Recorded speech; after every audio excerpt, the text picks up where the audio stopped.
তোর স্বামী তোর সৎ বোন রে বিয়ে করে আনছে রে বউ, তোর কপালটা এবার পুড়ল। প্রতিবেশী মহিলাটির কথায় চমকে উঠল প্রভা। জমিদার বাড়ির জামাটা কেনা দ্বিতীয় বিয়ে করলো। বিকালবেলা গোসল সেরে স্বামীর পছন্দের সালোয়ার সেটটা পরে শুয়ে শুয়ে উপন্যাসের বই পড়ছিল প্রভা। হঠাৎ এসে পাশের বাড়ির মহিলাটি এমন কথা বলায় বেশ অবাক হলো সে। শোয়া থেকে উঠে বসে বলল, কি যা তা বলছেন? উনি কেন আমার সৎ বোনকে বিয়ে করতে যাবে? ইতিমধ্যেই ছুটে এলো প্রভার ছোট যা শিমু। শিমুর চোখ মুখ বসতে লাগছে দেখতে। আপা, ভাইজান, আপনার সৎ বোনকে। শিমুর কথা শেষ হওয়ার আগেই শিমু দিককে ধাক্কা দিয়ে সরিয়ে প্রভা এক দৌড়ে ছুটে গেল বাইরে। এলোমেলো পায়ে দৌড়ে যেতেই দেখলো সদর দরজা থেকে শুরু করে চারদিকে মানুষের ভিড়। প্রভা আর মাহবুব এর ঘরটা ভেতরের দিকে হওয়ায় লোকজনের শব্দ কর্ণগোচর হয়নি প্রভার। তাছাড়াও মাটির দেওয়ালের বাড়িতে এক পাশে থেকে অন্য পাশে শব্দ পৌঁছায় না তেমন। আর একটু সামনে এগিয়ে যেতেই দেখলো নতুন বধূ বেশে তার স্বামীর পাশে দাঁড়িয়ে আছে নিজেরই সৎ বোন তিলোত্তমা। প্রভাকে দেখে মাহবুবের হাতটা আরও শক্ত করে ধরল তিলোত্তমা। প্রভা এলোমেলো হাতে চুলগুলো খোপা করে এগিয়ে গেল সদর দরজার সামনে। দুজনকে আপদ মস্তক দেখলো। মাহবুবের দিকে একবার তাকিয়ে তিলোত্তমাকে বলল, ছোটবেলা থেকে কোলে পিঠে করে বড় করার বেশ ভালো প্রতিদান দিলি। নিজের বোনের ঘর ভাঙতে তোর একবারও কলিজা কাঁপলো না? তিলোত্তমা মাহবুবের বাহু জড়িয়ে ধরে পিঠে মুখ লুকানোর চেষ্টা করলো। মাহবুব প্রভার চোখে চোখ রাখতে পারছে না। আজ কত বড় অপরাধ করে এসেছে। তাকানোর সাধ্য কি আছে? আর ভালোবেসে বিয়ে করেছিল প্রভাকে, কিন্তু শেষ অবধি এই দিনে এসে দাঁড়ালো সম্পর্ক। প্রভার শাশুড়ি এলো বরণডালা হাতে, পিছন থেকে খ্যাত খ্যাত করে বলল, ওই অপায়া মুখখানা নিয়ে শরত সামনে থেকে। আমার চাঁদের টুকরো বৌমাকে বরণ করব। প্রভাকে এরকম বাহুর ধাক্কাই সরিয়ে ফেলল রুমলা বেগম। তিলোত্তমার মুখের চারপাশে কুলো ঘুরিয়ে ঘুরিয়ে বরণ শেষে মিষ্টি মুখ করালো। প্রভা চুপ করে দেখে যাচ্ছে সব। তার স্বাদের সংসার কত সহজে রং বদলানো। বাড়ির কোনো একটা মানুষ তার পক্ষে কথা বলছে না। শিমু যাও ভালো একটা মেয়ে, কিন্তু স্বামীর ভয়ে কিছু বলতে পারছে না। কিন্তু তিলোত্তমাকে বাড়িতে প্রবেশের পথে বাধা হয়ে দাঁড়ানো মাহবুব এর বাবা শামসুর হাওলাদার কড়া গলায় শুনানি দিল, এ বাড়িতে ইতিমধ্যেই একজন বৌমা আছে, অতএব দ্বিতীয় কারো প্রবেশের সুযোগ নেই। রুমলা বেগম স্বামীর সাথেও ঝাঁঝিয়ে উঠল, আপনার জ্ঞানের কথা নিজের কাছেই রাখুন দেখি। আমার ছেলে বিয়ে করে আনছে মানে এই বউ ঘরে ঢুকবে। আটকানোর সাধ্য থাকলে আটকে দেখান, দেখি কেমন পারেন। রুমলা তিলোত্তমার হাত ধরে এনে বসালো বৈঠকখানার চৌকিটাতে। শাড়ির কুচি ধরে বড় বড় পা ফেলে গ্রামের লোকদের মুখের উপর দরজা বন্ধ করে দিল। বৌমাকে নিয়ে প্রশংসায় পঞ্চমুখ মাহবুবের ডিভোর্সি ফুপু মল্লিকা হাওলাদার। বিয়ের 2 বছরের মাথায় ডিভোর্স নিয়ে চলে এসেছে। বাপের ঘরের আদরের দুলালি সংসারটাই করতে পারেনি। মল্লিকা মাহবুবের ছোট ভাই মিরাজকে বললেন, যাও মেহেরুন নেসাকে নিয়ে ভাই বাবের বাসর ঘরটা সাজাও। মিরাজ উঠে দাঁড়িয়ে বলল, ফুপু আম্মা, আমি আর শিমুই সাজাচ্ছি। তোমার আদরের ভাইজি নতুন ভাবিকে দেখেই খড়ের ছিটকিনি তুলেছে।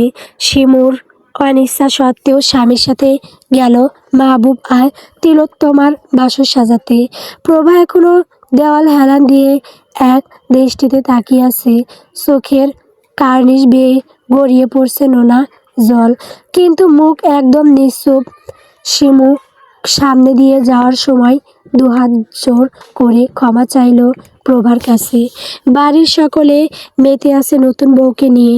মাহবুব আর চোখে দেখল প্রভাকে দেওয়ালে হেলান দিয়ে বসে পড়েছে মেঝেতে। ঘণ্টা খানেক পর মিরাজ এলো, ঘর সাজিয়েছে।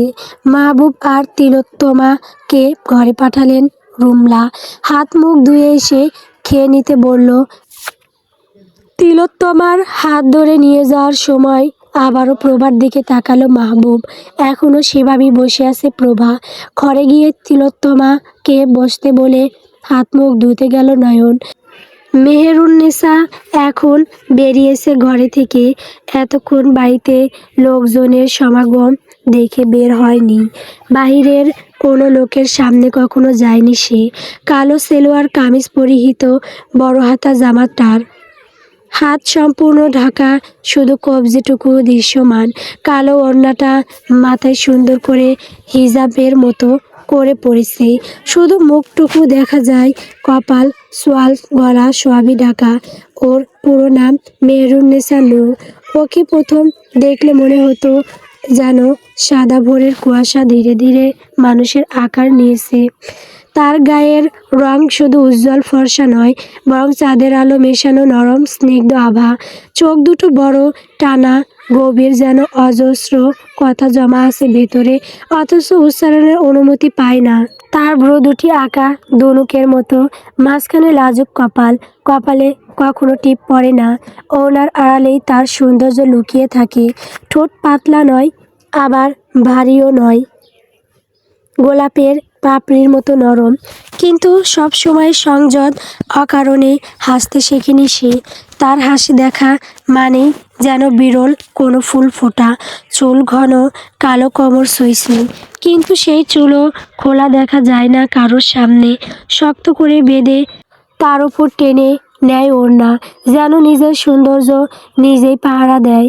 মেহেরুন্নেছা এমন মেয়ে যে আয়নায় নিজেকে দেখে না, অহংকারে দেখে ভয় মিশ্রিত সচেতনতায়। ছোটবেলা থেকেই তার বাবা শিখিয়েছেন রূপ আল্লাহর আমানত, তাকে হেফাজত করতে হয়। সে কোনো দিন উঠোন পেরিয়ে বাইরের আঙিনায় যায়নি অকারণে। জানালার ফাঁক দিয়ে আকাশ দেখেছে, কিন্তু বারান্দায় দাঁড়িয়ে কারো সঙ্গে গল্প করেনি। পাড়া প্রতিবেশীর কারোর সামনে মুখ খোলেনি প্রয়োজন ছাড়া। বাবা আর ভাই ছাড়া কোনো পরপুরুষের সামনে সে কখনোই দাঁড়ায়নি। চলার ভঙ্গিটাও আলাদা, পা ফেলে শব্দ না করে হাঁটে, যেন মেয়েটিকেও কষ্ট দিতে চায় না। কথা বলে নিচু স্বরে চোখ নিচু করে, অথচ সেই নিচু চোখের দৃষ্টিতেই এমন এক গভীরতা আছে যা অজান্তেই কাউকে থমকে দিতে পারে। তার পর্দাশীলতা বীরতা নয়, সেটা তার বিশ্বাস, তার লালন পালন, তার আত্মসম্মান। সে জানে না দুনিয়ার কুটচাল, জানে না পুরুষের লালসা, জানে শুধু নিজের সীমা আর ইজ্জতের মূল্য। গ্রামের 2-4 জন মহিলা তাকে দেখেছে, এছাড়া কোনো মহিলার সাথেও সাক্ষাৎ করতে দিতে চান না শামসুল হাওলাদার। পাশে লোক সম্মুখে তারা মেহেরুন্নেছার সৌন্দর্যের বর্ণনা দেয়, তবুও যে কজন দেখেছে তারা বলে বেড়ায়, ও মেয়ে না, যেন নূর নেমে এসেছে। কিন্তু মেহেরুন্নেছা এসব জানে না। সে শুধু জানে তার পৃথিবী খুব ছোট। বাবা, ভাই আর 4 দেওয়ালের ভেতরটুকুই তার আকাশ। এখনো দুনিয়া তার অজানায় রয়ে গেছে। কিন্তু প্রভা জমিদারের মেয়ে, ও মেহেরুন্নেছার উল্টো। ছোট থেকেই রাজ কাজ দেখে বড় হয়েছে, কোনো সমস্যা দেখে দমে যাওয়ার মেয়ে না ও। প্রভার পাশে গিয়ে বসে কেঁদে ফেলল মেহেরুন্নেছা। ভাইজান এটা কেন করলো ভাবি, আমার যে চোখে সইছে না এইসব। প্রভা উঠে দাঁড়ায়, চোখ মুছে বলে, কষ্ট পেও না মেহের, এটা তো হওয়ারই ছিল। গোটা পরিবারকে কষ্ট দিয়ে তোমার ভাইকে বিয়ে করে চলে এসেছিলাম, তারও তো একটা অভিশাপ আছে। প্রভা সিঁড়ি উঠতে নিলে মেহেরুন্নেছা হাত ধরে বলল, কোথায় যাচ্ছ ভাবি? প্রভা শক্ত গলায় বলল, এই অভিশাপের সংসারে আর এক মুহূর্তেও নয়। মেহেরুন্নেছার হাত ছাড়িয়ে নিয়ে গটগট পায়ে ঘরের দিকে গেল প্রভা। ঘরের সামনে গিয়ে দেখলো ভেতর থেকে বন্ধ। কয়েকবার টোকা দিতেই দরজা খুলল তিলোত্তমা। সামনে প্রভাকে দেখে একটু ভড়কে গেল। প্রভা রুমে ঢুকে গেল। তিলোত্তমা ওর পিছু পিছু গিয়ে বলল, এই এটা এখন আমার ঘর, তুই এখানে কেন এসেছিস? এর মধ্যে কল ঘর থেকে বের হলো মাহবুব। প্রভা মাহবুবকে দেখেও না দেখার মতো করে নিজের ব্যাগ বের করতে করতে তিলোত্তমাকে বলল, জানি এটা তোর ঘর, অন্য কারো জিনিস নেওয়ার মতো অতটাও ছোট লোক আমি নই। সে স্বভাব তোর আছে, আমি জমিদারের কন্যা, দান করা আমার স্বভাব। আমি আমার জিনিসগুলো নিতে এসেছি। মাহবুব শুধু দেখলো, কিছু বলল না। প্রভা নিজের কয়েকটা জামা ব্যাগে ঢুকিয়ে বেরিয়ে যাচ্ছিল। তখন তিলোত্তমা কিছু বলতে যাবে, দেখ আফা, অমনি প্রভা পিছনে ঘুরে কষিয়ে একটা চড় মারল তিলোত্তমার গালে। রাগে অগ্নিমূর্তি ধারণ করেছে প্রভা। তিলোত্তমা কাঁদো কাঁদো হয়ে মাহবুবকে বলল, দেখলে তুমি? মাহবুব তাও কিছু বলল না। প্রভার দিকে তাকাতেই প্রভা বলল, চটটা মারলাম ওই নোংরা মুখে আমাকে আপা বলার জন্য। ব্যাগ নিয়ে বেরিয়ে গেল প্রভা। মাহবুব তাকিয়ে রইল প্রভার যাওয়ার দিকে। ঘর পেরিয়ে ছোট বসার ঘরটায় কাছে আসতেই প্রভার শাশুড়ি গলা উঁচু করে বলল, অত তেজ দেখাও কারে? জমিদারের বেটি। জমিদারের মুখ পোড়ায়া না সেই কবেই আইসো, অহন তেজ দেহাই যাইবাক আর হইব নাকি? জমিদার বাহেকের সম্মানী মানুষ, তার সম্মান নষ্ট কইরা আমার বেটার লগে পলাই আহনের সময়ই তোমারে মাটি দিয়া থুইছে। ওই ঘরে তোমার জায়গা হইব না নবাব নন্দিনী। প্রভা বড় বড় পা ফেলে এগিয়ে আসলো রুমনার সামনে। রুমলা প্রভাকে দেখে দু পা পিছিয়ে গিয়ে বলল, দেখো দেখো, মনে হয় চোখ দিয়ে আমারে গিলা খাইব, হতচ্ছাড়ি কোনহানকার। প্রভা রাগ নিয়ন্ত্রণ করতে না পেরে পাশে থাকা কাচের হারিকেনটা সজোরে মেঝেতে ছুঁড়ে ফেলল। ঝনঝন শব্দে তা ছড়িয়ে পড়ল মেঝে জুড়ে। রুমলা লাফ দিয়ে পিছনে সরে যায়। প্রভা হুঙ্কার দিয়ে বলে, দয়া করেন, আমার যেন জমিদার মহলে জায়গা না হয়, কারণ কোনোভাবে জায়গা হয়ে গেলে দুনিয়াতে আপনাদের জায়গা নরবয়ে হয়ে যাবে। প্রভার এরূপ হুমকিতে রুমলার কপালে দীর্ঘবাস পড়ল। পরপর বাকের শাহ এর দুই মেয়েকে পালিয়ে নিয়ে এসেছে তার ছেলে। এবার যদি খেপে গিয়ে জমিদার কোনো পদক্ষেপ নিয়ে নেন। শুকনো ঢোক গিলল রুমলা। প্রভা দরজার সামনে গিয়ে ফের পিছনে তাকালো। প্রভার চাউনিতে রুমলার বুকটা ধক করে ওঠে। প্রভা আত্মবিশ্বাসের সাথে বলল, বাপ জায়গা না দিলেও আমার ভাই কিন্তু মরে নাই রুমলা বেগম। আপনার ছেলেরে দুধ গোসল দিয়া পবিত্র করে রাইখেন। প্রভার কণ্ঠ পেয়ে ঘর থেকে বেরিয়ে এলো মাহবুব, মিরাজ আর শিমুও বেরিয়ে এলো। রুমলা চেঁচিয়ে বলল, ও বাবু, ওই দেখছিস কি? আরে ওই মাইয়ারে আটকা, নইলে যে আমগো সবার গলা দড়ি লাগবো। মাহবুবের আগে মিরাজ গিয়ে ধরে ফেলল প্রভার হাত। প্রভা ছাড়ানোর জন্য ছুটাছুটি করছে, কিন্তু পুরুষের শক্তির কাছে এক নারীকে হার মানতে হলো। মিরাজ টেনে এনে দড়ি দিয়ে বেঁধে ফেলল প্রভার দুই হাত। প্রভা রাগে জিদে চেঁচাচ্ছে। রুমলা পানের পিক ফেলে বলল, পোড়া মুখিরে ঘর বন্ধ কইরা রাখ। মাগির বড় দ্যামাক না? দ্যামাক ছুটাইতাছি তোমার, খাড়াও, যা ওরে ঘরে আটকে দে। মেহরুন্নেসা ছুটে আসে প্রভা চিৎকারে। রুমলার হাতে পায়ে ধরে অনুরোধ করে, ও আম্মা, আম্মা ছেড়ে দাও না ভাবিকে, ও ছোট ভাইজান, ভাবিকে ছেড়ে দাও, ওনার কি দোষ আম্মা? দোষ তো করছে তোমার বড় ছেলে, ভাবিকে ছাড়তে বলো না আম্মা। মল্লিকা মেহরুন্নেসার হাত ধরে টেনে সরিয়ে নিয়ে আসলো। বড়দের মধ্যে কথা বলতে হয় না মেহের, এসো এসো বলছি। ফুফু মেহেরকে টেনে নিয়ে ওর ঘরে খাটের উপর ছুঁড়ে মারল। মেহের নিজেকে সামলে ওঠার আগে দরজা বন্ধ করে দিল। কুটিল হেসে শাড়ির কুচি ধরে হেঁটে এলো বৈঠকখানায়। মেহের দরজা ধাক্কাচ্ছে বারবার। ফুফু, আম্মা দরজাটা খোলো, এটা অন্যায়, তোমরা এমন করতে পারো না। প্রভার হাত দুটো পিছনে বাঁধা, ছোটাছুটি দরুন মাথার ঘোমটা পড়ে গেল মাথা খেকে। মাহবুব পাঞ্জাবির হাতা গুটিয়ে এগিয়ে এসে সজোরে একটা থাপ্পড় মারল প্রভার গালে। এতে প্রভা দমল না তো নাই, আরও হিংস্র হয়ে উঠল। পা দিয়ে জোরে আঘাত করলো মাহবুবের হাঁটুতে। তাল সামলাতে না পেরে হাঁটু ভেঙে বসে পড়ল মাহবুব। চোখের কোণা লেগে কপালে জখম হলো বেশ খানিকটা। ক্ষত স্থানে হাত দিয়ে তরল অনুভব করতেই হাতটা সামনে আনলো মাহবুব। কপাল চুইয়ে রক্ত পড়ছে তার। প্রভার চোখ এখনো আগুনের স্ফুলিঙ্গ হয়ে আছে, যেন জ্বলছে দেবে সব। মাহবুবের রাগ আরও দ্বিগুণ হলো। তেড়ে আসতে লাগলে হাঁটুর আঘাত তাকে থামিয়ে দিল। নড়তে পারল না আর। রুমনা আর মল্লিকা গিয়ে প্রভার চুলের মুঠি ধরল একজন, আরেকজন পা মারিয়ে দিল নিজের পা দিয়ে। প্রভা যন্ত্রণায় আর্তনাদ করতে লাগলো। শিমু মুখে ওড়না চেপে কাঁদছে। স্বামীর ভয়ে বাঁচাতে পারছে না প্রভাকে। মল্লিকা বলল, আরে ভাবিজান, একে এখানে রাখা ঠিক হবে না। ভাইজান এলো বলে ওকে ভান্ডারখানায় আগের যুগে পুরনো জিনিস রাখার ঘর আটকে দাও, কোনোভাবে ছুটে যেন জমিদার বাড়ি পৌঁছাতে না পারে।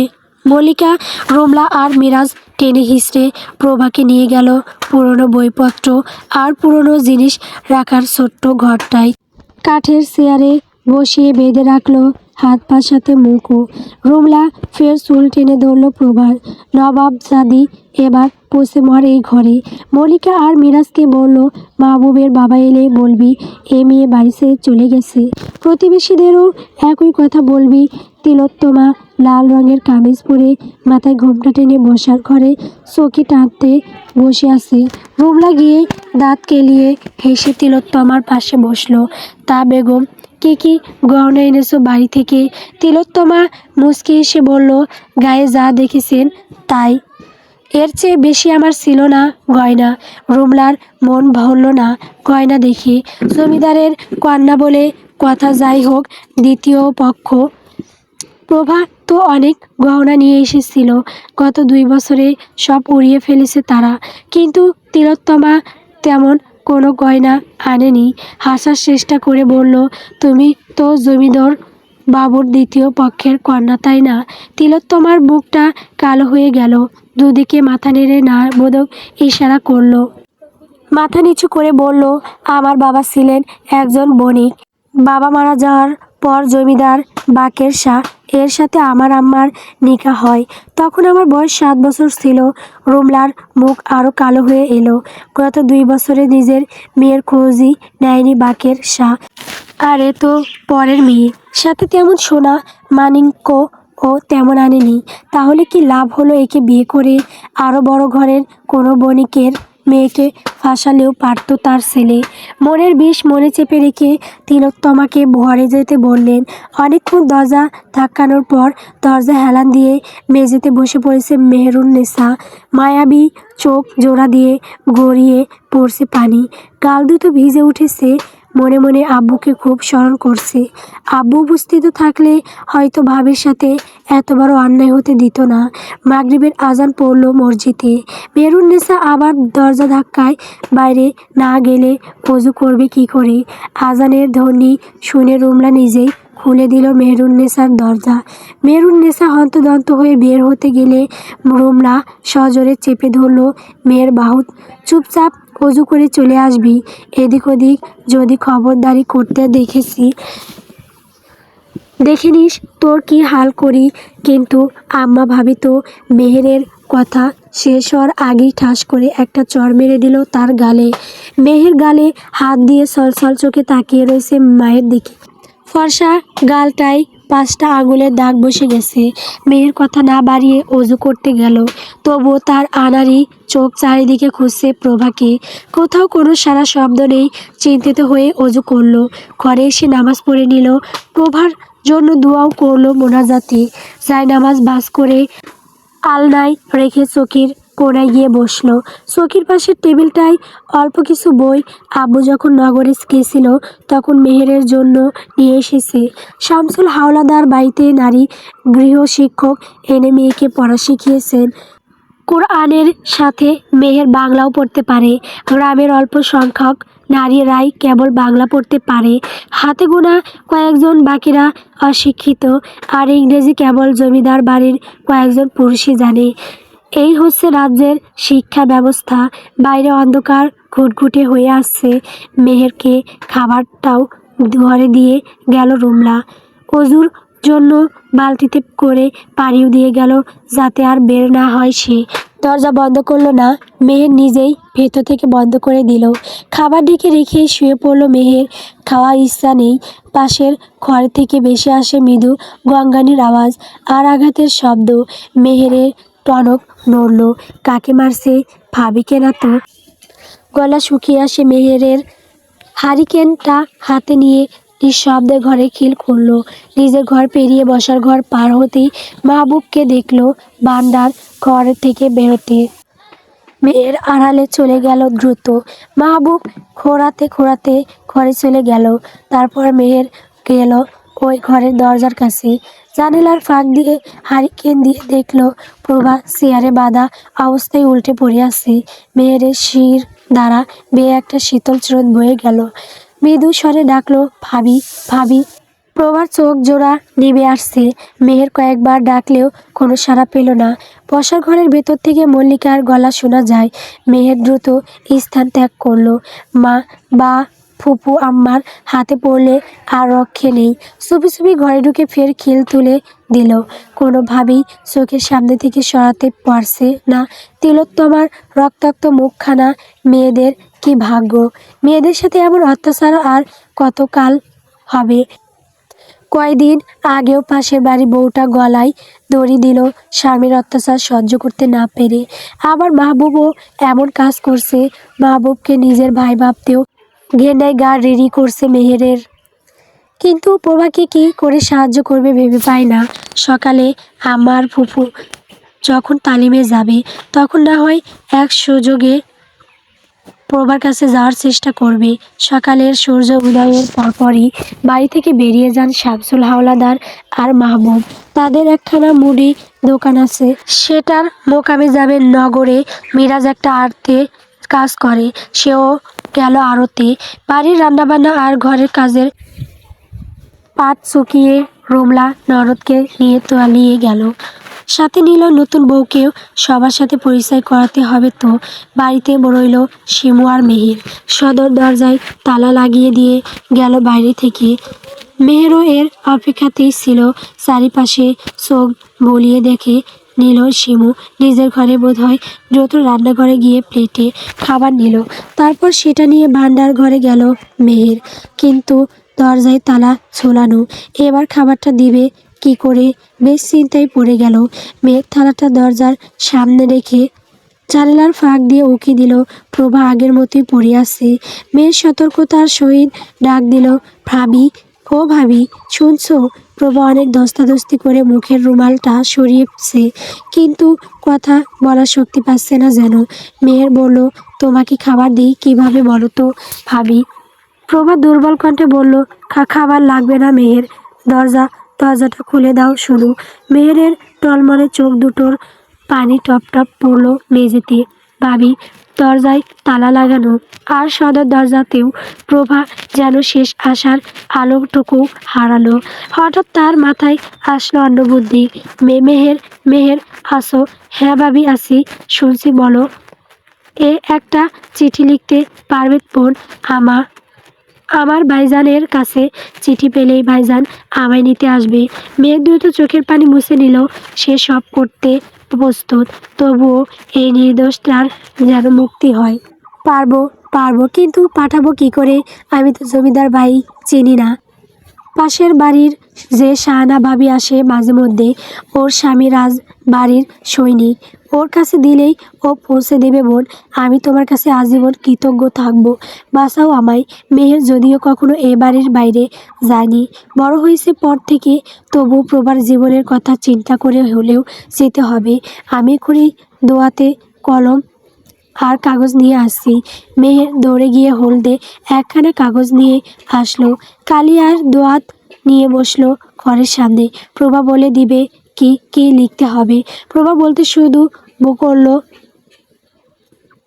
প্রিয় ভাইজান, সেদিন তোমাদের অবাধ্য হয়ে পালিয়ে আসার পর বুঝেছিলাম পরিবারের অমতে কিছু করলে সুখী হওয়া যায় না। আজ আমি নির্যাতিত মৃত্যু পথযাত্রী, কখন জানি ওরা আমাকে মেরে ফেলে। যেন ভাইজান, তিলোত্তমাকে আমার স্বামী বিয়ে করেছে, ওরা আমাকে খুব মারছে ভাইজান, বেঁধে রেখেছে যাতে তোমার কাছে যেতে না পারি। যদি আমাকে জীবিত দেখতে চাও তাহলে দ্রুত আমাকে উদ্ধার করে নিয়ে যাও, আর যদি ঘেনাইয়া মুখ ফিরিয়ে রাখো আজও, তাহলে আজকের পর থেকে জেনে নিও রন্ত প্রভা মরে গেছে। আমি রাজ্যের শেষ সীমানায় শামসুল হাওলাদারের বাড়িতে আছি। ইতি তোমার বোন রন্ত প্রভা। একটা খামও তৈরি করলো মেহের। খামের ভিতর কাগজখানা ভরে ওপরে ঠিকানা লেখার জন্য জিজ্ঞেস করলো প্রভাকে। প্রভা বলে দিল ঠিকানা, শাহাবাদ প্রাসাদ, প্রাপক বাইজিদ শাহবাজাইদি শাহ। নামটা মেহের পরপর দুইবার মুখে উচ্চারণ করলো। আচমকাই যেন কেমন একটা ঘরের মধ্যে চলে গেল। দরজা ঝনাত করে খোলার শব্দ পেয়ে সতর্ক হলো। রুমলা ঘরে ঢুকেই আগে প্রভাকে দেখে নিল, কারণ বাড়িতে যে দুজন ছিল তারা প্রভার ভীষণ দরদ করে। কে জানে আবার তালা ভেঙে বের করেও দিতে পারে। না, ঠিকই আছে। রুমলা গোসল করতে গেল। মেয়ের খামটা নিজের বিছানার তলায় রেখে জানালার পাশে গিয়ে বসলো। ভীষণ চিন্তা হচ্ছে খামটা কি করে পৌঁছে দিবে সে নিয়ে। দ্রুত না দিতে পারলে হয়তো প্রভাকে বাঁচানো যাবে না। রাত অবধি অপেক্ষা করাটাও দুষ্কর হয়ে উঠেছে। কাল থেকেই না খেয়ে প্রভা, তার উপর বেধড়ক মার মেরেছে মাহবুব। আজও তো খাবার দিবে বলে মনে হয় না। দীপ সারা বাড়ির লোকে চোখ ফাঁকি দিয়ে বের হতেও পারবে না। আর জমিদার প্রাসাদে যাওয়ার পর চিঠিটা সে পড়বে তো, নাকি চারদিকে থেকে বিভিন্ন প্রয়োজনে আসা পত্রগুলোর পিছনেই চাপা পড়ে থাকবে। মেহেরের ভাবনার মধ্যেই দরজার সামনে থেকে শোনা যায় চিকন মেয়েলি কণ্ঠস্বর, আসবো। মেহের তাকিয়ে দেখলো তিলোত্তমা দাঁড়িয়ে আছে। ঘেন্নায় মুখ ফিরিয়ে নিল।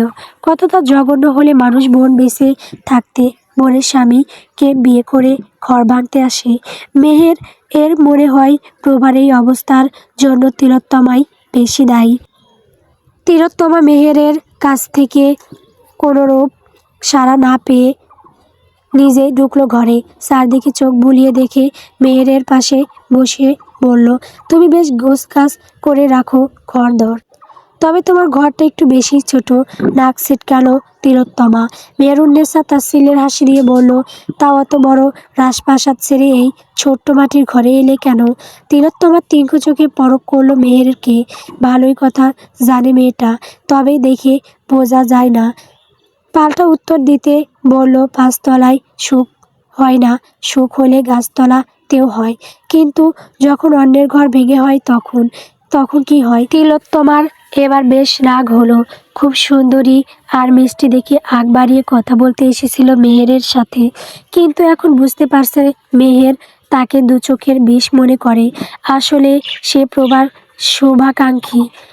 তিলোত্তমার চোপা থাকা দেখে মেহের কিছু বলতে যাবে তখনই মনে পড়ল সেও তো জমিদার প্রাসাদ থেকে এসেছে, ওর কাছে থেকে খবর নেওয়া যাবে। মেয়ের অল্প নরম হলো। শুনুন, আপনি বাইজিদ শাহকে চেনেন? তিলোত্তমা হাসলো, চিনব না কেন, সম্পর্কে বাই হয় তো। যদিও আমাদের তেমন সম্পর্ক নেই, তবে একই মহলে ছিলাম। মেহের আরও জানতে জিজ্ঞেস করলো, সে ভাই বোনদের ভীষণ ভালোবাসে বুঝি? আসলে মেহের নিশ্চিত হতে চাচ্ছে প্রভার খবর শুনে সে আসবে কিনা। তিলোত্তমা বালিশে হেলান দিয়ে বলল, ভাই পাবে কোথায়? বাকের শাহ এর একটাই ছেলে, প্রথম স্ত্রীর ঘরের বাইজিদ শাহ আর রত্নপ্রভা। সে মারা যাওয়ার পর আমার মাকে বিয়ে করেন। তারপর আমার এক বোন হয়েছে, ওর নাম শুনে হেরা। আর কি বললে ভালোবাসা? ওনার ভিতর সেসবের বিন্দুমাত্র ছিটে ফোঁটা নেই। নিজের বোনকে ভালোবাসতে হয়তো, আমাদের দিকে তো কখনো ফিরেও তাকায়নি। গোটা জীবনে আমার সাথে 2-3 বার কথা হয়েছে তার সাথে। আমাদের বড্ড ঘেন্না করে উনি, দ্বিতীয় পক্ষ তো তাই। মেয়ের আর কথা বাড়াতে ইচ্ছে হয় না। নিজের জামা কাপড় গোছাতে গোছাতে তিলোত্তমাকে বলল, আপনি এবার আসতে পারেন, আমি গোসলে যাব। মুখের ওপর যেতে বলায় তিলোত্তমা কিছুটা অপমান বোধ করলো, তবুও মুখে কিছু না বলে বেরিয়ে আসে ঘর থেকে। মেহেরও গোসল করতে যায়। কলপাড়ের চারপাশটা টিনের বেড়া দেওয়া। মেহের গোসল করতে ঢুকলেই শাহানা আসলে কলপাড়ে। শাহানা এর আগে কয়েকবার দেখেছে মেহেরকে, কিন্তু কথা হয়নি কখনো। মেহেরকে দেখে বুঝলো গোসল করতে এসেছে। মেয়েটাকে যতবার দেখে ততই যেন মুগ্ধ হয়। প্রকৃতির এমন অবিচার পছন্দ হয় না শাহানার। কেন একজনকে এত বেশি সুন্দর বানাতে হবে? বাকিরা কি দোষ করেছে? মেহেরুন্নেছা খুব বিব্রত বোধ করছে শাহানার এমন তাকিয়ে থাকায়। কিছু বলবেন আপা? মেহেরের ডাকে শাহানা ঘর থেকে বেরোলো। নারী হয়েই আরেক নারীর সৌন্দর্যে এমন ঘর লেগে যায়। না জানি মেয়েটা স্বামী কত ভাগ্যবান হবে। শাহানা হেসে বলল, আর বইল না বোন, সকাল বেহানা কলটা খারাপ হইল, তাই তোমাগো কলে পানি নিতে আইলাম। তো তুমি গোসল কইরা নিও, পরে নিও এই মানি। মেহের দ্রুত সরে দাঁড়ালো। কি বলছেন আপা? নিন নিন, আপনি পানি নিন আগে। শাহানা মিনমিনে গলায় বললে, না মানে তুমি ভেতরে গোসল করতেছো। মেহের স্মিত হেসে বলল, তাতে কি হয়েছে? আপনিও মেয়ে, আমিও মেয়ে, আসুন। শাহানা মুগ্ধ হই মেহেরের ব্যবহারে। রূপের মতো মেয়েটার ব্যবহারও খুবই সুন্দর।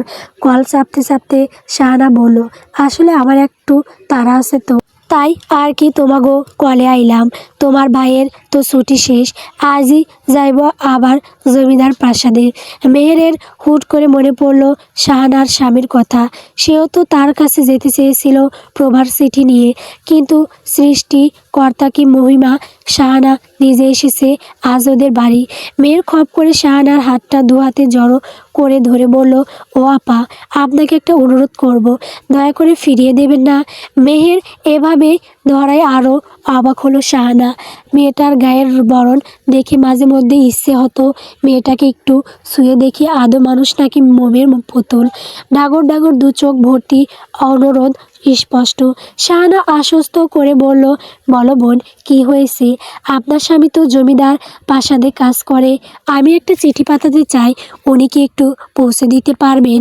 শাহানা হাসলো, কেন পারবে না? তুমি জানো আমার স্বামী জমিদারের খাস লোক, কিন্তু কারে পাঠাবা চিঠি?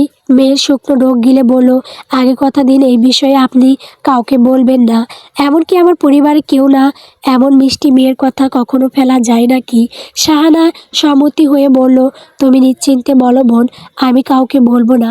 মেয়ের এক দৌড়ে ঘর থেকে খামটা নিয়ে আসলো। শাহানা হাতে দিয়ে বলল, ভাইজানকে বলবেন এটা বাইজিদ শাহকে দিতে, আমি চিরকাল আপনার ওপর কৃতজ্ঞ থাকবো আপা। শাহানা কিছু বলার আগে ভেতর থেকে মল্লিকার আওয়াজ পাওয়া যায়, কিরে মেহের, গোসল হলো? নতুন বউ তো গোসল করবে, তাড়াতাড়ি কর। মল্লিকার গলা পেয়ে শাহানা চিঠিটা লুকিয়ে ফেললো নিজের কাছে। দ্রুত কলসি ভরে চলে যায় সেখান থেকে। এবার শুধু চিঠিটা প্রাসাদে পৌঁছানোর পালা। জহরের নামাজ শেষে সকলে একসঙ্গে খেতে বসেছে। আসেনি শুধু শামসুল হাওলাদার। বৌমা বাড়ি ছেড়ে চলে গেছেন তা তিনি মানতে পারছেন না। খাওয়া দাওয়া বন্ধ করে ঘরে বসে আছে। মেহের ও খাবার গিলতে পারছে না। অনেক চেষ্টা করছে বলতে যে ভাবিকেও খাবার দিয়ে আসি, কিন্তু সাহস করে উঠতে পারছে না। রুমলা মেয়ের হাব ভাব দেখে বলল, সকালেও তোর ঘর থেকে কাল রাতের খাবার বের করেছি, যেমন দিয়েছিলাম তেমনই ছিল, হাতও লাগাসনি, তাতে কি হয়েছে তোর? সকালেও খেলি না? মেহের আমতা আমতা করে বলল, কিছু না আম্মা। ভান্ডার ঘর থেকে ভেসে আসে চাপা গঙ্গানির আওয়াজ। মাহবুব সহ সকলেই সতর্ক হয়। মেহেরের গায়ের লোম খাড়া হয়ে যায়। শামসুর চেনে যায় তার আগেই মুখ বন্ধ করতে হবে ওর। মাহবুব খাওয়া সেরে উঠে গেল ভান্ডার ঘরের দিকে। মেহেরও উঠল দ্রুত। মল্লিকা থামানোর চেষ্টা করে পারল না। মেহের ছুটে গিয়ে বাদ সাধল মাহবুবের সামনে। খবরদার ভাইজান, এত বড় অবিচার করিও না, ধর্মের সইবে না, আল্লাহ নারাজ হবে ভাইজান। ভাবিকে আর মেরো না। মাহবুব রমলার দিকে তাকিয়ে চোখ রাঙিয়ে বলে, ওকে থামাও আম্মা, নয়তো খুব খারাপ হয়ে যাবে। সরিয়ে দিতে চাইলে মেহের ভাইয়ের পা জড়িয়ে ধরে বসে পড়ে। দোহাই ভাইজান, আর আঘাত করিও না ভাবিকে, মরে যাবে তো, ছেড়ে দাও না ভাইজান, প্রাণটা ভিক্ষা দাও। মাহবুব এক ঝটকায় মেহেরকে সরিয়ে দেয়। মেহের সিটকে মাহবুবের থেকে দূরে গিয়ে পড়ে। মাহবুব বড় বড় পা ফেলে ভান্ডার ঘরে গিয়ে ভেতর থেকে খিল তুলে দেয়। মেহেরুন্নেসা দরজা ধাক্কায় আর কেঁদে কেঁদে ডাকে, ভাইজান খোলো দরজাটা, আল্লাহর দয় লাগে ভাইজান, মারিও না ভাবিকে, তুমি এত পাষাণ হইও না, সে তোমার জন্য সোনার ওপর সোহাগা ছেড়ে এসেছে, রাজবাড়ির মেয়ে, গরিবের ঘরে এসেছে তোমায় ভালোবেসে। তুমি কি সেসব ভুলে গেছো ভাইজান? ছেড়ে দাও ভাবিকে। রুমলা খাওয়া ছেড়ে উঠে গিয়ে মেয়েকে টেনে সরায়। আরে করিস কি হতবাগি, তোর বাপ চেঁচামেচিতে চলে আসবে তো। ও মলি, ওর মুখটা চেপে ধরো না। আরে আমি যে পারছি না ওর সাথে। মা আর ফুপু মিলে মেহেরকে ধরে বেঁধে সরালো সেখান থেকে। শিমুর গা গুলিয়ে উঠছে বারবার। মেহেরের সাথে তারও প্রতিবাদ করা উচিত ছিল। আজ যা প্রভার সাথে হচ্ছে, কাল তা তার সাথেও হতে পারে। কুয়াশা ভেজা আকাশের নিচে গাঢ় পাথরে গড়া উঁচু মিনারগুলো মাথা তুলে আছে, যেন শতাব্দীর সাক্ষী। সুউচ্চ চূড়াগুলোর মাথায় লোহার ক্রোশের মতো অলঙ্করণ, আর প্রতিটি জানালায় জ্বলছে হলুদ আব মশালের আলো, যেন অন্ধকারের বুক ছিঁড়ে জেগে থাকা সতর্ক চোখ। প্রাসাদের ভেতরে প্রবেশের আগে দীর্ঘ পাথরের সিঁড়ি, প্রতিটি ধাপ যেন কোনো গোপন ইতিহাসের ভার বহন করছে। সিঁড়ির দুপাশে লতানো সবুজ গাছ, আর দেওয়ালে সারি সারি লণ্ঠন, যাদের আগুন দপদপ করে জ্বলছে বাতাসের হালকা স্পর্শে। আলো আর ছায়ার খেলা পুরো পরিবেশকে করেছে গা ছমছমে। অথচ রাজকীয় মধ্যভাগে খিলান যুক্ত একটি বিশাল সেতু, যেন প্রাসাদের এক অংশ থেকে অন্য অংশে যাওয়াই মানে এক জগৎ থেকে আরেক জগতে প্রবেশ। উপরের বারান্দাগুলো অন্ধকারে আধা ঢাকা, সেখান থেকে হয়তো রক্ষীরা নিচের প্রাঙ্গণ পর্যবেক্ষণ করছে। রক্ষীরা সব ভারী দাতব বর্ণে আবিত, হাতে লম্বা বর্ষা বা তলোয়ার। তাদের চোখে কোনো আবেগ নেই, আছে শুধু কর্তব্য। প্রাসাদের মূল ফটকে বিশাল লোহার দরজা, তাতে খোদাই করা শাহবাদের রাজচিহ্ন। রাতের বেলায় কুয়াশা আরো ঘন হলে পুরো প্রাসাদটা যেন জীবন্ত হয়ে ওঠে। দূর থেকে দেখলে মনে হবে এটা কোনো স্থাপনা নয়, বরং ইতিহাসের নিঃশব্দ প্রহরী, যার দেওয়ালের ভেতর লুকিয়ে আছে অজস্র গোপন কক্ষ, অন্ধকার করিডর আর রাজবংশের অজানা কাহিনী। প্রাসাদের উত্তর প্রান্তের উঁচু মিনারের ভেতরই জমিদার পুত্র বাইজিদ এর ব্যক্তিগত কক্ষ। ভারী কাঠের দরজা বন্ধ, বাইরে দুজন রক্ষী নিঃশব্দে প্রহরায়, ভেতরে নিস্তব্ধতা, শুধু মাঝে মাঝে কাগজ উলটানোর মৃদু শব্দ। কক্ষের চারদিকে গাঢ় কাঠের বুক শেলফ, পুরনো দলিল, মোটা খাতা, সিলমোহর আর চামড়ায় বাঁধানো রেজিস্টার। মাঝখানে বিশাল টেবিল, তার উপর ছড়িয়ে রাখা জমি জমার মানচিত্র, খাজনার হিসাব, প্রসাদের নামের তালিকা। টেবিলের এক কোণে জ্বলছে পিতলের প্রদীপ, এক সময় যেন বড় কোনো আলো জ্বালানো নিষেধ। প্রদীপের হলুদাভ আলো পড়ে আছে তার মুখের ওপর। সে মাথা সামান্য ঝুঁকিয়ে কাগজ দেখছে। ধারালো চোয়াল, সুগঠিত দেহ, প্রশস্ত কাঁধ, রাজকীয় রক্তের অহংকার যেন তার ভঙ্গিতে স্পষ্ট। কিন্তু সবচেয়ে বেশি চোখে পড়ে তার চোখ দুটি, অস্বাভাবিক সবুজাভ। প্রদীপের আলোয় সে চোখে যেন পান্নার মতো দীপ্তি জ্বলে উঠছে। যখনই সে কোনো হিসাব মিলিয়ে নেয়, চোখের কোণে কঠোর দৃঢ়তা ফুটে ওঠে। তার আঙুল দীর্ঘদিন সিলমোহর তুলে নিয়ে কাগজে চাপ দিচ্ছে মাপা ভঙ্গিতে। মাঝে মাঝে সে জানলার দিকে তাকায়। কুয়াশায় ঢাকা প্রাসাদের প্রাঙ্গণ দেখা যায় অস্পষ্টভাবে। সেই দৃষ্টিতে আছে দায়িত্ব, আছে কর্তব্য, আর কোথাও গভীরে এক চাপা জ্বর। তার পরনে ভদ্র পাঞ্জাবি আর পায়জামা, চুলগুলো হালকা এলোমেলো, তবু তাতে এক অদ্ভুত আকর্ষণ। এই মুহূর্তে সে শুধু জমিদার পুত্র নয়, সে এক ভবিষ্যৎ শাসক, যার হাতে প্রজাদের ভাগ্য, তার সবুজ চোখে হিসাবের শীতলতা। কিন্তু ভেতরে কোথাও যেন দপদপ করে জ্বলছে অন্য এক আগুন, যা কেবল ক্ষমতার নয়, আরও গভীর কিছু। দরজায় মৃদু টুকটাক বিরক্তিতে কপাল কুঁচকে আসে বাইজিদ এর। পিছনে ফিরে বলেছিলাম কাজের সময়, বিরক্ত করো না। রক্ষী নতজানু হয়ে বলল, একটি বিশেষ বার্তা নিয়ে এসেছে জানাব। বাইজিদ ভ্রু গুটিয়ে নিল। জানোই তো এই সময় প্রাসাদে সকল কার্যক্রম নিষেধ। দিনে দিও আর শব্দ কম করো। মহিলাদের খবর দাও অন্দরে কোনোরূপ শব্দ না করতে। জনাব, আপনি চিঠিটা রাখুন। বাইজিদ বাধ্য হয়ে রাখতে বলল। টেবিলে রক্ষী সেটা রেখে বেরিয়ে গেল। আগ্রহ না থাকা সত্ত্বেও চিঠির খামটা নিল সে। খামটা হাতে নিয়ে প্রথমে চোখ পড়ল খামের ওপরের বিষয়গুলোতে।